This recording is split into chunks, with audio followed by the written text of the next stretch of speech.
Hello guys, infinity castle arc के part 3 में आप सभी का स्वागत है।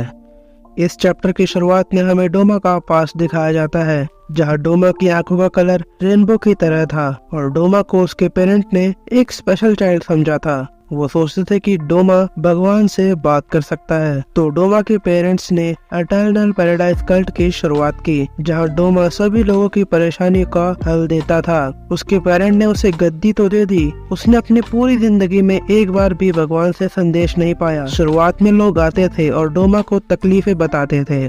उसके उबासी लेने पर वो अपना सर रगड़कर उससे उपाय मांगते थे। ये देखकर वो रो देता था। उसकी नजर में पैराडाइज एक्सिस्ट ही नहीं करता था। ये बस इंसानों के बनाए आडंबर है, ना ही भगवान है और ना ही बुद्धा।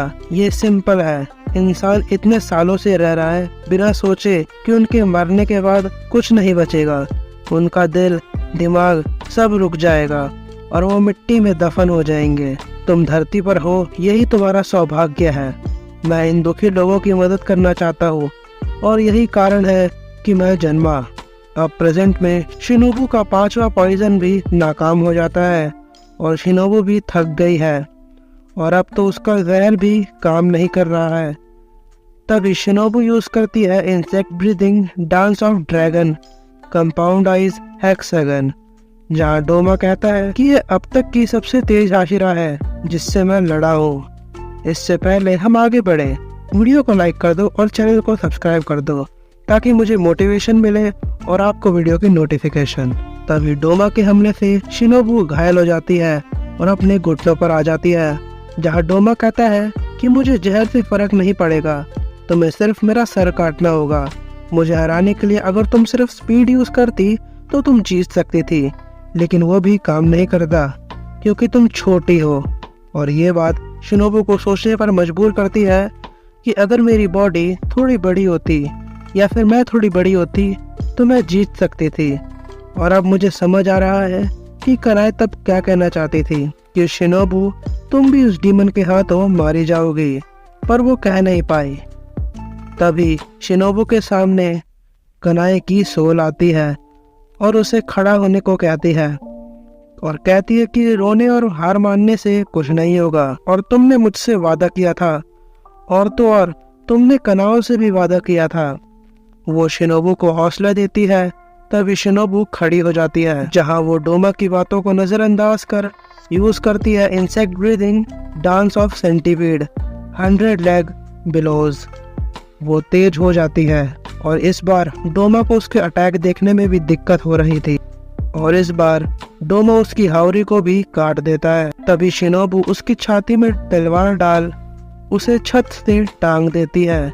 शिनोबू इस एक हमले में अपनी सारी ताकत डाल देती है। अगले चैप्टर में हमें शिनोबू का पास्ट दिखाया जाता है, जहाँ एक रात शिनोबू की फैमिली पर एक डीमन अटैक कर देता है और उनके पेरेंट को मार देता है और उन दोनों को ग्यो में रेस्क्यू कर लेता है। और वो दोनों एक दूसरे से वादा करते हैं कि हम साथ में ताकतवर बनेंगे। अगर हम कमजोर हैं, अगर हम डीमन की गर्दन नहीं काट पाए, अगर हम एक डीमन को मारेंगे तो हम 10 लोगों को बचाएंगे, वही हम अगर एक अपर मून को मारेंगे तो हम 100 लोगों को बचाएंगे। ये मायने नहीं रखता कि मैं कर पाऊंगी या नहीं, मुझे बस ये करना है। तभी शिनोबू नीचे गिरने लगती है और सोचती है कि ये जहर काम क्यों नहीं कर रहा और डोमा शिनोबू को पकड़ देता है और उसकी सराहना करता है और डोमा अपना ज्ञान देना शुरू कर देता है और शिनोबू को जकड़ मारने की सोचता है कि तभी कनाई आ जाती है और वो अपनी मास्टर को देखती है, जिसे डोमा जकड़ कर मार देता है और शिनोबू की तलवार नीचे गिर जाती है।